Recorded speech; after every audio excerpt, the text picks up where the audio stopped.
Vande Mataram. Purvanchal live देख रहे हैं आप। मैं हूं आपके साथ काजल ठाकुर। यूपी सरकार ग्राम सचिवालय के 50 मीटर दायरे में लोगों को मुफ्त वाईफाई की सुविधा देगी और उसके लिए प्रदेश के 58,189 ग्राम पंचायत सचिवालय को वाईफाई से जोड़ा जाएगा। ऐसे में यूपी का हर गांव जितने भी हैं उनको स्मार्ट गांव बनाने की कवायद और ज्यादा तेज हो गई है।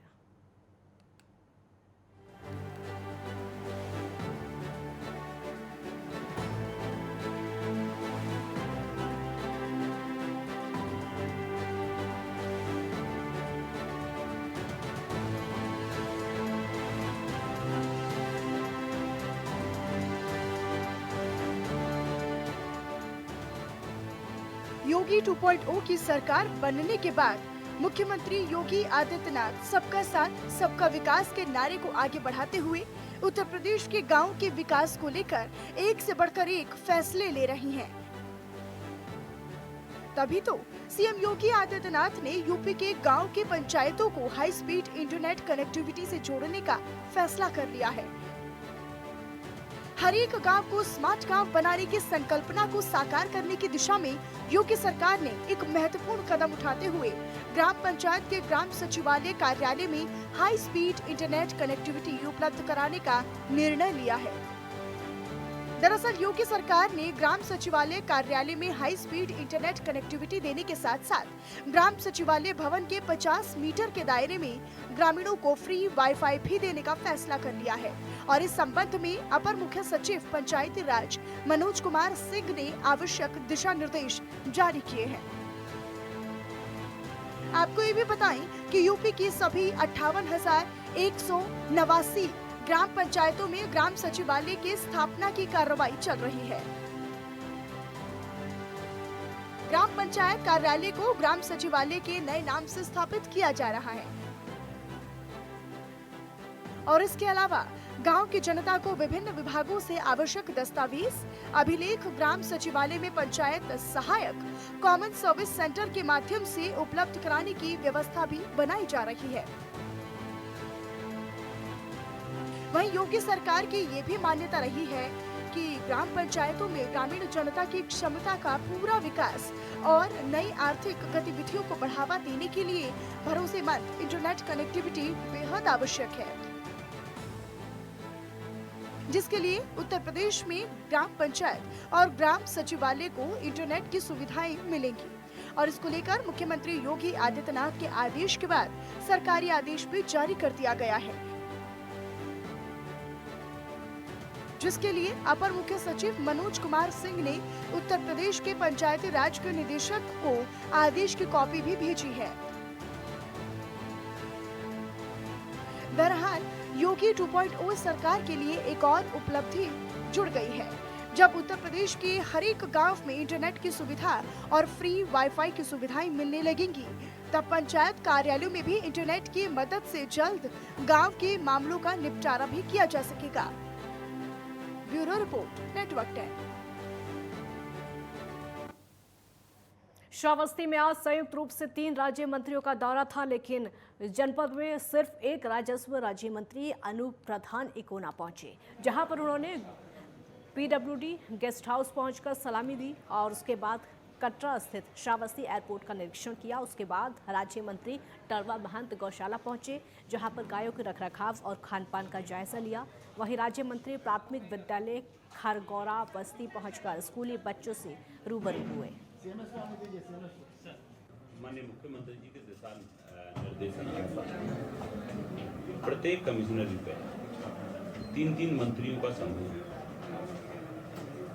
निरीक्षण के लिए लगाया गया है। उसी क्रम में मैं भी जनपद श्रावस्ती में आया और 4-5 जगह आज मेरा सुबह से औचक निरीक्षण हुआ।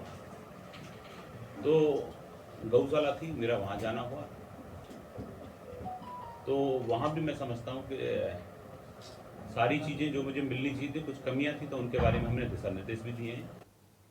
औरैया में सड़क हादसे में एक छात्रा की मौत हो गई है। स्कूल पढ़ने जा रही थी छात्रा, उसी समय मौत हो गई है। तेज रफ्तार ट्रैक्टर ने छात्रा को कुचल दिया। परिजनों का रो रो कर बुरा हाल है। पुलिस ने ट्रैक्टर को कब्जे में ले लिया है। विदुना कोतवाली क्षेत्र का ये पूरा मामला बताया जा रहा है, जहां पर छात्रा स्कूल पढ़ने के लिए जा रही थी और वहीं पर एक्सीडेंट हो जाता है। तेज रफ्तार ट्रैक्टर ने छात्रा को कुचल दिया। परिजनों का रो रो कर बुरा हाल है और पुलिस ने ट्रैक्टर को कब्जे में ले लिया है। विधुना कोतवाली क्षेत्र का ये पूरा मामला है, जहां पर उस छात्रा को कुचला गया है। औरैया में सड़क हादसे में छात्रा की मौत हो चुकी है। कुचला गया है छात्रा को। स्कूल पढ़ने के लिए अपने घर से निकली थी। औरैया का, उत्तर प्रदेश के औरैया का ये मामला है, जहां पर तेज रफ्तार का कहर एक बार फिर से देखने को मिला है और वो एक छात्रा पर बनकर टूटा है। छात्रा की मौत हो चुकी है इस सड़क हादसे में। पुलिस ने ट्रैक्टर को कब्जे में ले लिया है और विधुना कोतवाली क्षेत्र का ये पूरा मामला बताया जा रहा है। तस्वीरें आपकी टीवी स्क्रीन पर आप देख सकते हैं। ये उसी जगह की औरैया की तस्वीरें हैं जहां पर छात्रा को कुचला गया है और उसकी मौत हो चुकी है। सड़क हादसे ने एक छात्रा की जान ले ली है। औरैया का ये पूरा मामला, बड़ी खबर आपको बता रहे हैं।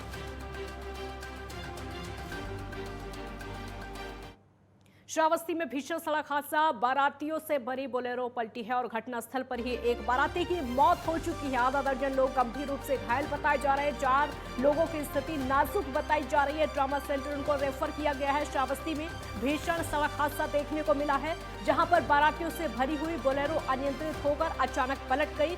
घटनास्थल पर एक व्यक्ति की दर्दनाक मौत हो गई है और वहीं आधा दर्जन लोग गंभीर रूप से घायल हैं, जिनको अस्पताल में भर्ती करा दिया है।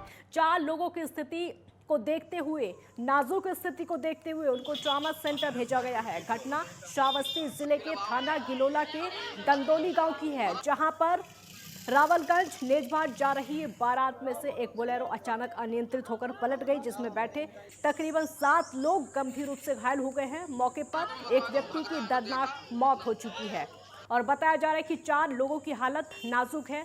मौके पर पहुंचे ग्रामीणों ने रेस्क्यू ऑपरेशन करके सभी बारातियों को बाहर निकाला और एम्बुलेंस की सहायता से अस्पताल पहुंचा, जहां पर डॉक्टरों ने सभी की हालत नाजुक देखते हुए फौरन ट्रॉमा सेंटर रेफर कर दिया।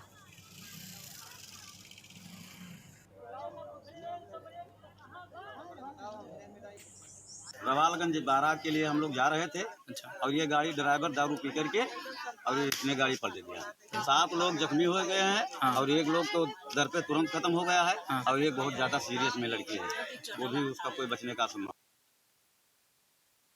सोनभद्र में भीषण गर्मी का असर सेहत बांध पर जल परियोजना पर देखने को लगा है। आपको बता दें कि लगातार जलस्तर में हो रही गिरावट से उत्पादन प्रभावित होने का खतरा मंडरा रहा है। 2021 की तुलना में इस साल 4 फीट की गिरावट दर्ज की गई है और तेजी से गिर रहे जलस्तर की वजह से जल परियोजना आधारित संयंत्र से विद्युत उत्पादन प्रभावित हो सकता है। रेहंद परियोजना में जबकि मानसून की अगर बात की जाए तो आने वाले तकरीबन 2 महीने की देरी बताई जा रही है। ऐसे में बिजली कटौती से जूझ रहे प्रदेशवासियों की जो मुसीबत है और ज़्यादा बढ़ सकती है। वहीं विभागीय अधिकारियों का मानना है कि जलस्तर में हो रही गिरावट से आने वाले दिनों में उत्पादन प्रभावित हो सकता है। बीते वर्ष 2 मई को जलस्तर 846 फीट दर्ज किया गया था। डैम में देखिए बिजली के संकट आने का जो कारण है वो इस संबंध में जानकारी जल विद्युत उत्पादन खंड से हो पाएगी। वर्तमान में जो है रिहंद का जो जल स्तर है, वर्तमान में रिहंद का जल स्तर आज का देखेंगे अगर हम जो है 842.7 फीट है, जो गत वर्ष की तुलना में 4 फीट कम है। पिछली वर्ष जो है 846 का जल स्तर था। 830 पे हमारा डेड स्टोरेज वाला वहाँ से फिर बिजली का प्रोडक्शन नहीं किया जा सकता जी, तो 830 के ऊपर रहना आवश्यक है। सर, पानी का अभी रोकथाम के लिए कोई इंतजाम है? पानी की रोकथाम के लिए इंतजाम जो अभी मानसून पीरियड में जो इसके कैचमेंट एरिया से पानी बहकर आएगा।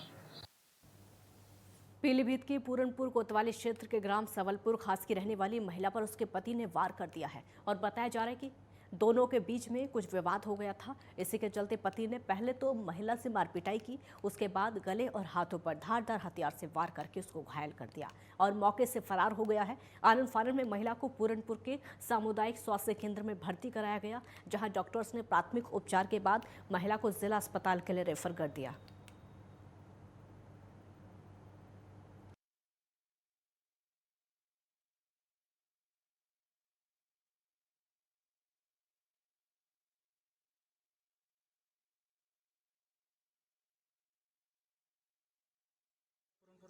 एक महिला जो सबलपुर खास की रहने वाली है, इसका नाम मिन्नती अधिकारी है, 112 नंबर की सूचना मिली, जिसपे 112 नंबर पुलिस द्वारा उसको CSC पूरनपुर में ला करके एडमिट कराया गया था, जिसके गले में और हाथ में ब्लेड के निशान हैं। उस संबंध में उसका इलाज चल रहा है और तहरीर मिलने पर आवश्यक विधिक कार्रवाई की जाएगी। एक ब्रेक के लिए यहाँ पर रुकेंगे, जल्द लौटेंगे।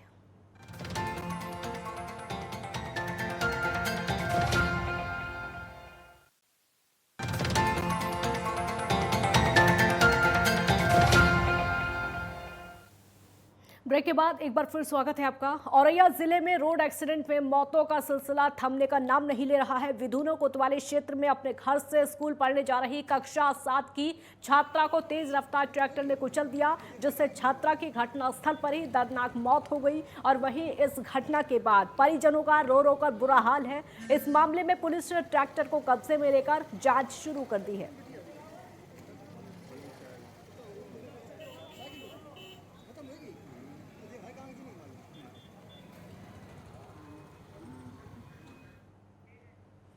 और अब खबर गोंडा से है, जहां यूपी में बीजेपी की सरकार बनने के बाद पहले तो बुलडोजर से बड़े माफियाओं पर कार्रवाई की गई, तो अब माफियाओं के खिलाफ लगातार पुलिस बड़ी कार्रवाई करने में जुटी है और अब उनकी संपत्ति को कुर्क किया जा रहा है।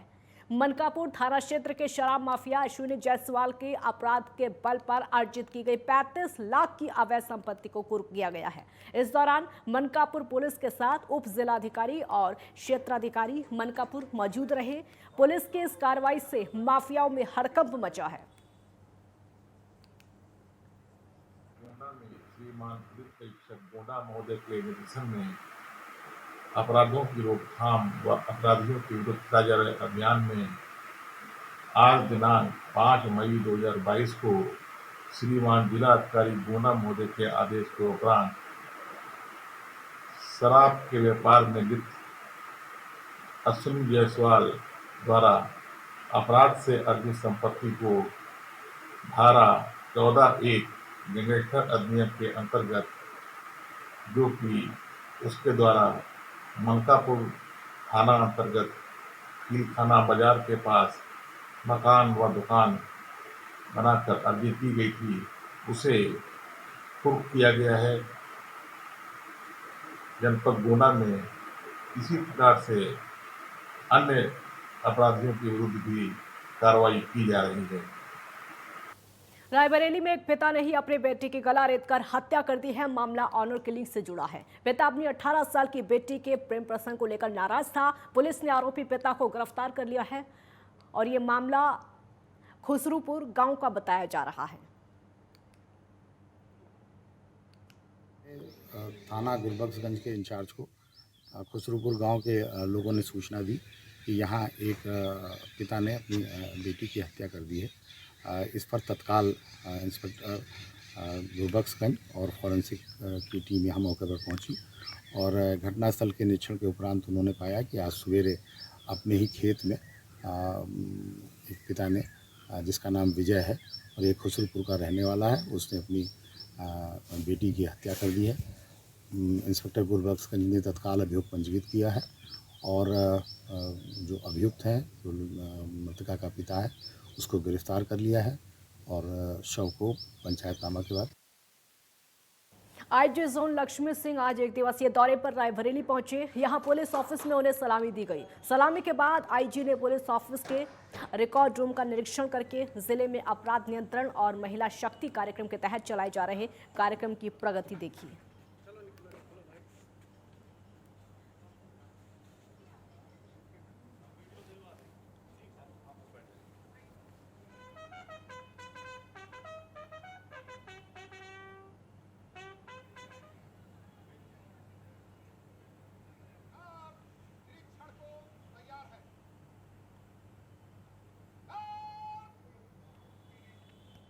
कौशाम्बी में कई अलग अलग नंबरों से लड़कियों से अभद्र बातें करने वाले युवक को कौशाम्बी पुलिस ने गिरफ्तार कर लिया है। बताया जा रहा है कि गिरफ्तार आरोपी पर 113 महिलाओं ने केस दर्ज कराए थे और तकरीबन 36 जिलों की पुलिस उसकी तलाश कर रही थी। पुलिस ने 24 घंटे में रेकी करके आरोपी को उसके गांव कोरिया से गिरफ्तार किया।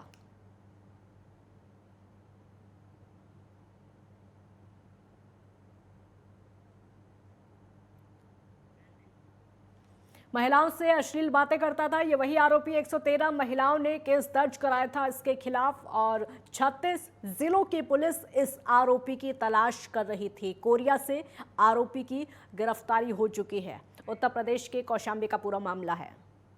देखिए, कल 1090 की जो टीम है उनके द्वारा सूचना दी गई थी थाना सैनी पर, और उनकी एक टीम भी थाना सैनी पे आई थी जिसमें एक सब इंस्पेक्टर आत्म प्रसाद साथ में आए थे। एक व्यक्ति है रावेंद्र मौर्य है, ये करीब 40 साल का है और कोरियो गांव पड़ता है थाना सैनी में, इसी का रहने वाला है। इनके द्वारा करीब 113 लड़कियों को अलग अलग नंबर से नंबर चेंज कर करके और इनके द्वारा लगातार परेशान किया जा रहा था। उनके साथ में अश्लील बातें और उनको तमाम तरह की इस तरह की चीज़ें करके उनको हरासमेंट उनके द्वारा किया जा रहा था। इसी पे 1090 की टीम आई और उनके द्वारा सूचना दी गया थाना सैनी की, और 1090 की जो टीम है इनके द्वारा संयुक्त रूप से इसकी गिरफ्तारी की गई थी और इनको मुकदमा पंजीकृत किया गया है। पीलीभीत के बीसलपुर नगर स्थित मित्तल कॉलोनी में वन विभाग के डिप्टी रेंजर के घर से चोरों ने हजारों रुपए की नकदी समेत लाखों रुपए के आभूषण चोरी कर लिए हैं और मौके से फरार हो गए हैं। सूचना पर पुलिस ने मामले की जांच शुरू कर दी है। इस मामले की जांच शुरू हो चुकी है। वन विभाग के डिप्टी रेंजर के घर में चोरी का ये पूरा मामला है। उत्तर प्रदेश के पीलीभीत में हजारों की नकदी समेत आभूषण चोरी हो गए हैं। पुलिस फिलहाल इस मामले की जांच में जुटी हुई है। तस्वीरें भी आप देख सकते हैं। ये मैं शाम को छत पे लेटा था तो मेरी वाइफ 12 बजे के बाद नीचे लौट के आई, तब तक सब सही था। उसके बाद जब ये सुबह 5 बजे 5-5:30 बजे उठ के आई तो सामान बिखरा हुआ पड़ा था, इनके पर्स जगह जगह। जब ये गई बाथरूम के पास तो उनको ये शक हुआ, लगता है कुछ गड़बड़ हुआ, तो ये उतर के आई, देखा तो यहाँ हमारी अलमारी से ज्वेलरी गायब थी और 13,000 रुपये नकद गायब हुआ। यूपी के औरैया के सदर कोतवाली क्षेत्र में सरकारी अस्पताल में नायब तहसीलदार और श्रम परिवर्तन अधिकारी की ओर से संयुक्त छापेमारी की गई और छापेमारी के दौरान मोटरसाइकिल रिपेयरिंग की दुकानों पर छोटे छोटे मासूम नौनिहाल काम करते हुए मिले, जिनके हाथों में पेंसिल की जगह गाड़ी खोलने की रेंच और औजार थे। वहीं अधिकारियों ने संयुक्त छापेमारी करते हुए मौके से 3 नौनिहालों को अपने कब्जे में लिया है और लिखा पढ़ी करते हुए मेडिकल परीक्षण के लिए भेजा है। इस दौरान नायब तहसीलदार मासूम नौनिहालों को समझाते हुए प्यार से स्कूल भेजने के लिए बताते दिखे।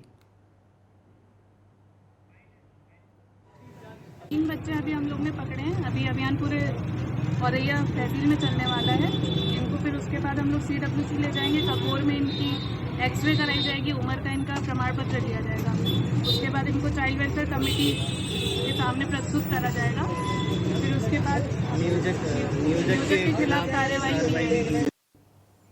कानपुर देहात में एक परिवार दबंगों की दबंगई के चलते पलायन को मजबूर हो गया है। रूरा थाना क्षेत्र के अंतर्गत मुरली गांव के रहने वाला परिवार गांव के ही कुछ दबंगों के चलते उनकी जिस तरीके की दबंगई है उससे पलायन करने को मजबूर हो गया है। दरअसल इस परिवार के घर के सामने रहने वाले लाल सिंह का परिवार रहता है और दोनों ही परिवारों के बीच में आने जाने के लिए रास्ता निकालने को लेकर कुछ दिनों से विवाद चल रहा है और इसको लेकर लगातार पीड़ित परिवार अधिकारियों से गुहार लगा रहा था और इस बात की उम्मीद भी बांधकर चल रहा था कि इनको अपने घर से निकलने के लिए रास्ता दिया जाएगा। लेकिन दबंगों के हौसले इस कदर बुलंद थे कि उसने अधिकारियों की बात नहीं सुनी और पीड़ित को धमकाने लगा कि जो करना है वो कर लो। फिलहाल पूरे मामले में SDM ने निर्देशित किया है कि वो मौके पर पहुंचे और पीड़ित परिवार की बात को समझकर उनको न्याय दिलवाएं।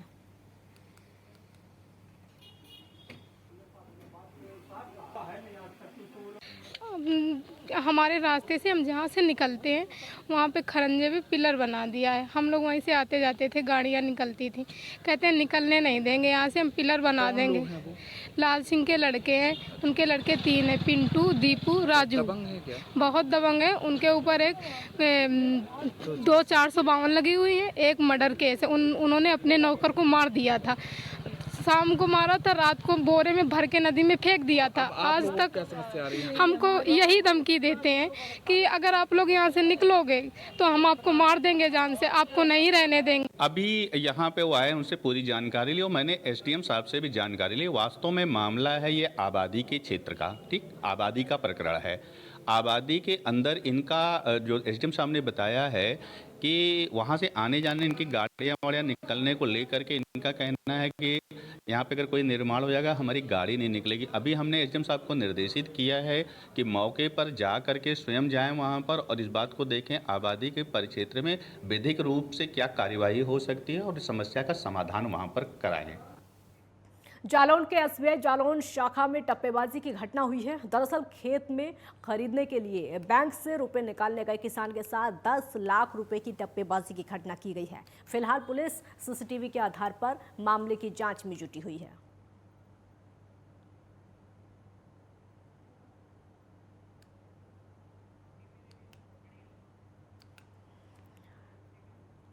और इसी बीच बड़ी खबर आपको बता देते हैं, 7 मई को सीएम योगी का झांसी का दौरा है। 8 मई को जल जीवन मिशन योजना का निरीक्षण करेंगे। झांसी में जनप्रतिनिधियों से मुलाकात करेंगे सीएम योगी आदित्यनाथ। विकास कार्यों और कानून व्यवस्था को लेकर भी समीक्षा की जाएगी। मुख्यमंत्री खुद इस समीक्षा में हिस्सा लेंगे।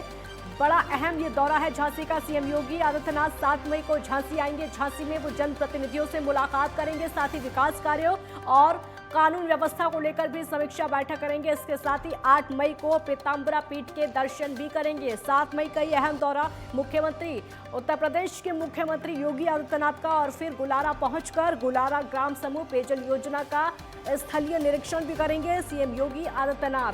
7 मई को तकरीबन 3:55 पर झांसी पुलिस लाइन पहुंच जाएंगे और 4 बजे आयुक्त सभागार पहुंचेंगे। 4 बजे से 4:30 तक जनप्रतिनिधियों से मुलाकात करेंगे और 4:30 बजे से 5:30 बजे तक झांसी मंडल के विकास कार्यों एवं कानून व्यवस्था को लेकर समीक्षा बैठक करेंगे। 5:30 बजे से 6:30 बजे तक विकास कार्यों का स्थलीय निरीक्षण करेंगे। उसके बाद सर्किट हाउस में रात्रि विश्राम करेंगे।